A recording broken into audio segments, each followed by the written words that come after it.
We don't have as many tools as we once did, but you're welcome to use whatever you find. Alrighty then.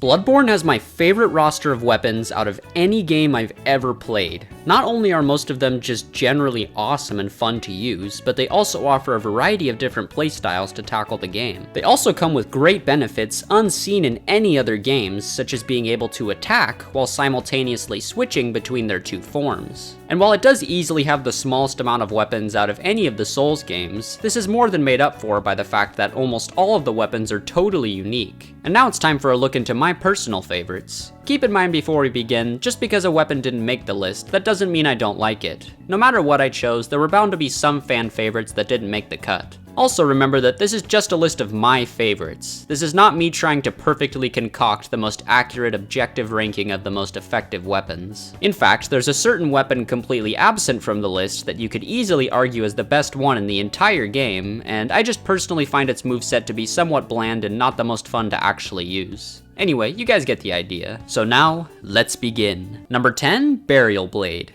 While I debated pretty hard between this weapon and a few others, the Burial Blade is ultimately what ended up making the cut for number 10. This weapon comes with some great benefits, such as its high tier rally potential and ridiculous range. I believe the transformed charged R2 on this thing has the longest range of any attack in the game. So naturally, this weapon is a top tier choice for crowd control. With such wide sweeping attacks and batshit crazy knockback, clearing out hordes of lowly enemies doesn't get any easier than with this thing. Also, despite the fact that it's pretty large, it can swing really damn fast, and it comes with some of my favorite quick attacks in the game. Like that transformed dodge to R1 is so disgusting. I mean, look at this. And this transforming attack is really satisfying. Not to mention, it's a super stylish weapon. If a weapon drops from the final boss, you know they're probably gonna try and make it a pretty cool one. I think a lot of us just get some fun from the thought of using a scythe, despite knowing that they weren't actually invented to be weapons. Now, considering that this weapon is kind of a fan favorite, I'm sure a lot of you were expecting it to be a good bit higher. And while I do love it, the main thing that holds it back for me is that, personally, I don't really like the untransformed mode. Something about the way this thing swings just feels really awkward to me, and I just feel like there are so many other weapons with a transformation that's similar to this, but just way more effective. I don't know, I guess I can't really argue that it's a bad moveset, but I just personally don't like using it. Other than that, the only downsides would be that it doesn't have the best damage, and it unfortunately can't be element buffed. You could also argue that it's a shame you get it from the final boss, meaning you can only use it in NG+,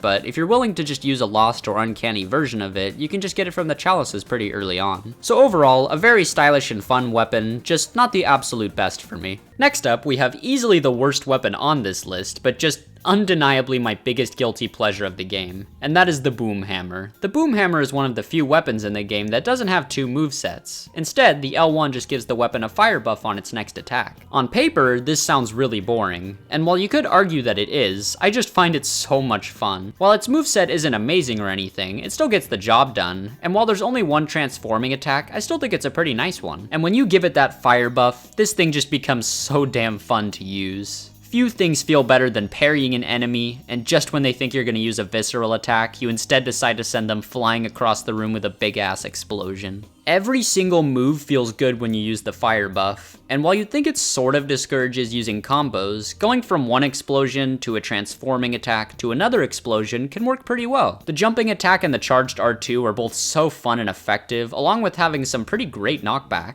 I'll never get enough of seeing every enemy and boss in the game fall victim to this giant boomstick. Plus, moveset aside, this thing's explosions actually deal some really good damage. While I do mostly use it while I'm in the mood for a gimmick weapon, it's actually not bad at all. Regardless, while it certainly isn't the best, I'll always love the Boom Hammer. At number 8, we have the one and only tie on this list, and it's between the Saw Cleaver and the Saw Spear. While there are technically enough differences to rank them separately, it would just feel really redundant. Plus, they would be back to back anyway. And for the most part, they serve the exact same purpose. They can both be acquired before killing a single enemy or boss, and they have one of the fastest movesets in the entire game. If you're on your first playthrough of Bloodborne, and you're someone who just doesn't want to worry about different playstyles or stylishness, you can just pick one of these up and keep it for the entire game. While their untransformed movesets and transforming attacks are literally exactly the same, their differences include the transformed moveset, scaling, and raw damage. Between the two, I definitely prefer the Saw Spear. The Saw Cleaver does have better raw damage, and I think it looks cooler, plus it's literally the poster child weapon of the game. However, its transformed mode is honestly pretty mid. Plus, since it's only serrated on one side, the transformed mode doesn't get the benefit of its additional serrated damage, meaning it will deal a lot less against beasts. The Saw Spear, on the other hand, deals serrated damage in both forms, and just has a much more useful transformed moveset, including thrust attacks for countering the kin. But all in all, either one is a good choice. Like I said, they have some of the fastest attacks in the game, and they also come with a really damn solid DPS, which is especially nice to have for newcomers. Honestly, you could definitely argue that they deserve to be in the top 3. However, they are where they are because, after a while, they just aren't the most fun to use. They're great for Blood level 4 runs, and I almost always use them in the early game on a new save, but while they are effective, their moveset is just pretty repetitive. After I've experienced all the different wacky weapons that this game has to offer, these just feel kind of bland to come back to. So while they're a perfect go-to choice for newcomers, there are a few weapons that I prefer.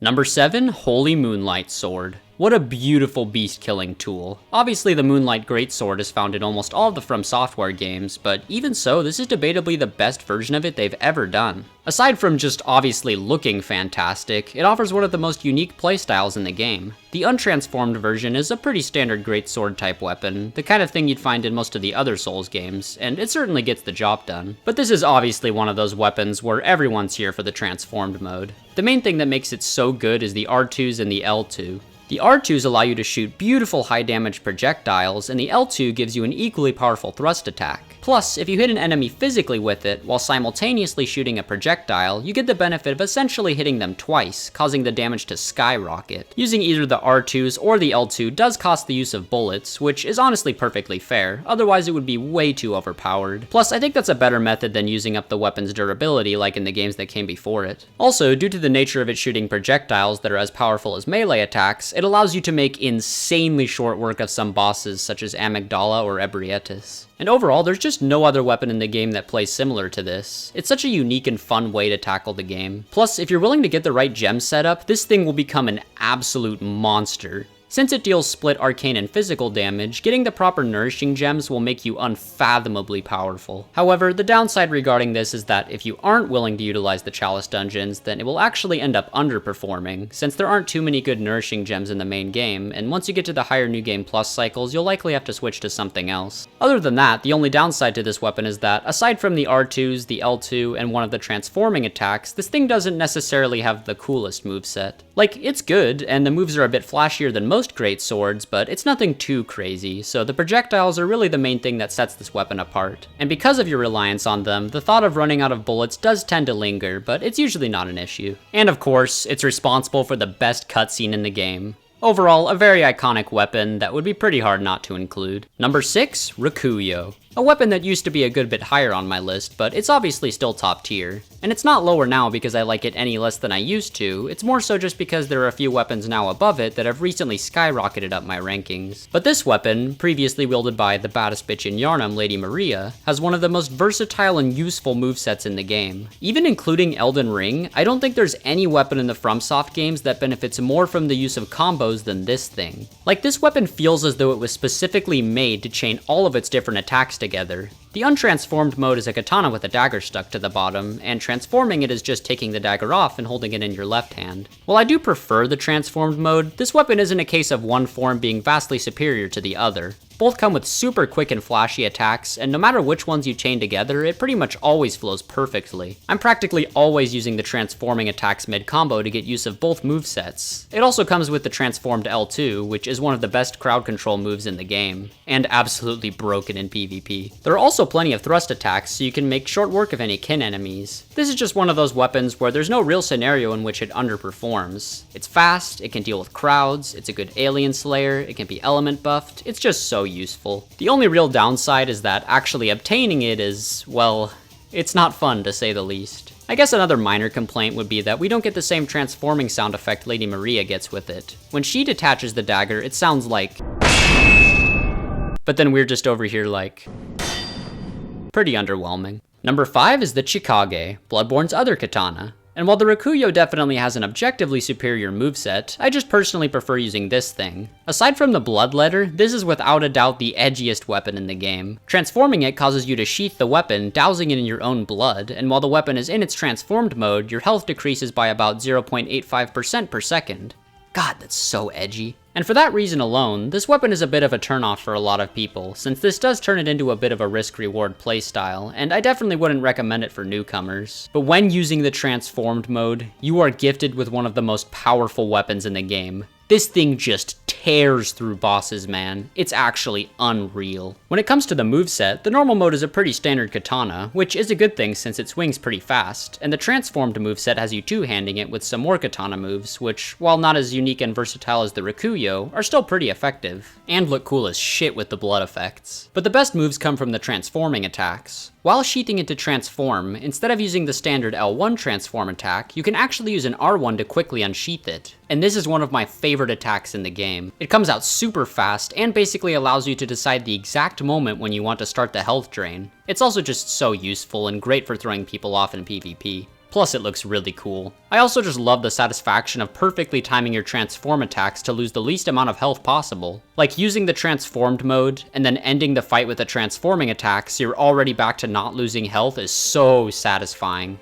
The only other potential downside to the weapon is that, until you get to high levels, you kind of have to decide how you want to use it, since the untransformed mode scales mostly with skill and partially with strength, but the transformed mode scales purely with blood tinge. So when leveling up, you actually have to decide, will I make the normal mode more powerful, or the blood tinge mode? There's no way to split the middle with one stat. However, one nice upside is that blood damage is actually affected by physical blood gems, meaning that getting the proper gem setup for this is way easier than, say, the Holy Moonlight Sword. So all in all, this weapon has lots of ups and downs, but to me it's totally worth it. I'll never get enough of this thing. Number 4, Hunter Axe. Now we go from one of the riskiest weapons to one of the most safe and reliable ones. Whenever I use this thing, I tend to always utilize every single attack it has because they're all good. This is definitely a weapon where the transformed moveset notably shines more than untransformed, but still, both are perfectly usable. Similar to the Rakuyo, this just feels like it was made to combo. Transitioning from one move to another is smooth as butter, which is especially helped by the fact that its transforming attacks are really nice and slick.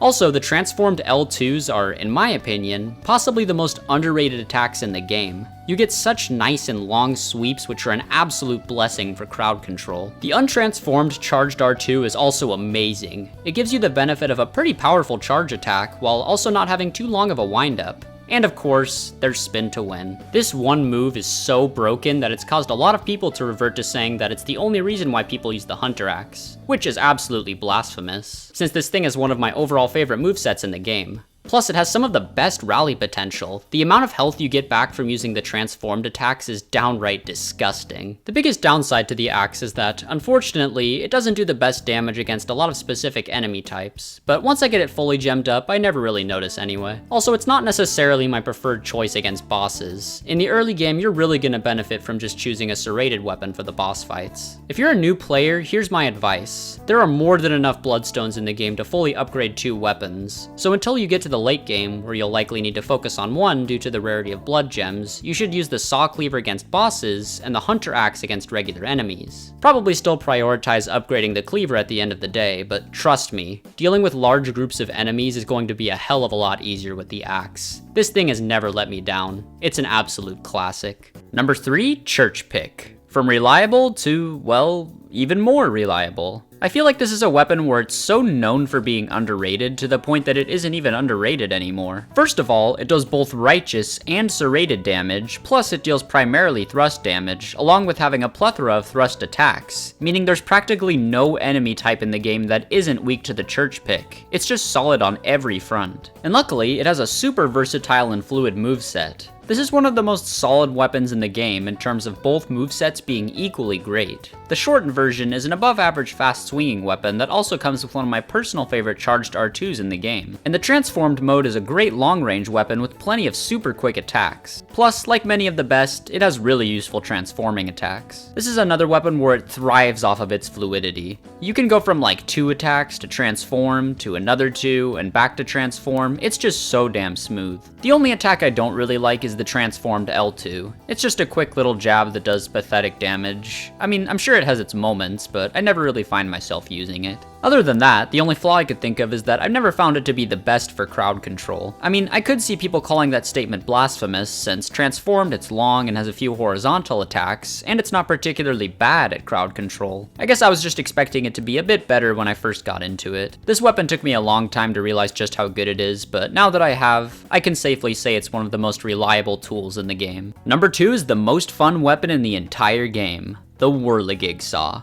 You know, if you've watched a decent amount of my videos, then you'll know that I try to be a pretty respectful guy. I have my opinions, you guys have yours, and I'm willing to agree to disagree on many things. But not this. If you don't like the Whirligig Saw, you're either not using it right, or you're just wrong. You know how I discluded Ludwig's Holy Blade since, despite it doing debatably overpowered damage, it's just not the most fun to use? Well, the Whirligig Saw also gets you into the absurd damage range while being an absolute pleasure to use. I'll get this out of the way real quick. Yes, the untransformed moveset isn't amazing, but I do like it, and it's great for getting backstabs. It's quick and reliable enough for when you need it. But once you attach that giant buzzsaw, this thing becomes an unstoppable instrument of death. Despite being as large as it is, it provides some pretty quick swings, which are also just generally great for crowd control. The charged R2 is also awesome. There are few moves in the game that feel as powerful and satisfying as this. The transforming attacks aren't like top tier or anything, but they certainly get the job done, and they're really fun to use. But of course, it also has the absolutely ridiculous L2, where you can just hold it in front of you and let the blades just spin endlessly until you're out of stamina. Using this move against enemies with low poise just feels like you're cheating the game. They literally can't do anything to stop it. Not to mention, every time you swing this thing, you get to just hear the super satisfying noise of it spinning.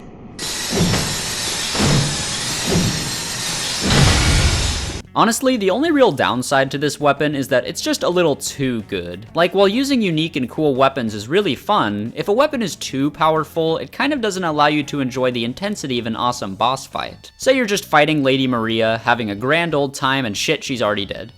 Whoops. So yeah, if you want to practically break the game while also enjoying the hell out of it, the Whirligig Saw is likely your best bet. And now, my number 1 spot is going to seem really boring in comparison. While the Whirligig Saw by itself is the most fun I can have with a weapon in the game, sometimes we just can't help but love what we find the most reliable, and to me, it's the Beast Hunter safe. I have no idea why more people don't consider this thing top tier. It is sort of similar to the Saw Cleaver and the Saw Spear, but to me it's just a superior version. Let me ask you this, what's the biggest downside of short and quick weapons?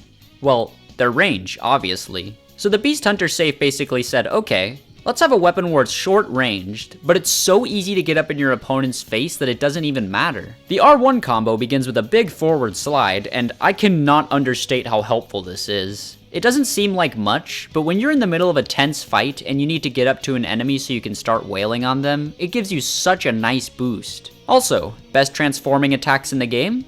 That's not a question, it's a fact. When you transform into its shortened version, it once again gives you such a nice lunge forward so that you can just get right to business. And when you transform into the elongated version, it makes you take a big step backward, which is perfect for ending a combo and immediately getting out of danger. Usually if a transforming attack is good, that just means that it flows well with combos and doesn't create too long of a pause. But these just go a step further and actually have a great sense of utility to them. Now, let's talk about the elongated version. Admittedly, it isn't as strong as the shortened mode, but it's still really useful. With its big, wide, and sweeping attacks, this thing is great for crowd control. While it obviously isn't as good for crowd control as like the Burial Blade, having such a solid option for it attached to a weapon mostly used as a short and quick DPS tool gives it just enough variety for me to say that I feel comfortable with this thing in any situation the game throws at me. I don't even necessarily think it's the coolest weapon in the game, though it is quite slick. but it just always gets the job done. For a while this was the only weapon I used, and those memories of it always managing to get me through everything are burned into my brain. So the Beast Hunter Safe is, and probably always will be, my favorite weapon in Bloodborne. Well, I hope I didn't upset you guys too much. Like I said, this game literally has my favorite roster of weapons ever, so even if your favorite isn't on here, there's a good chance I still think it's great. I highly encourage all of you to write about your favorite weapons in the comments. Out of all the videos I've made so far, there's probably no topic that I can hear more about than this one. This game's combat is so much fun, and the weapons complement it so well. I can just never get enough discussion about it. As for my next video, there's a decent chance I'll end up making a certain Dark Souls 1 video, but we'll see. Also, of course, the next enemy ranking is coming at some point.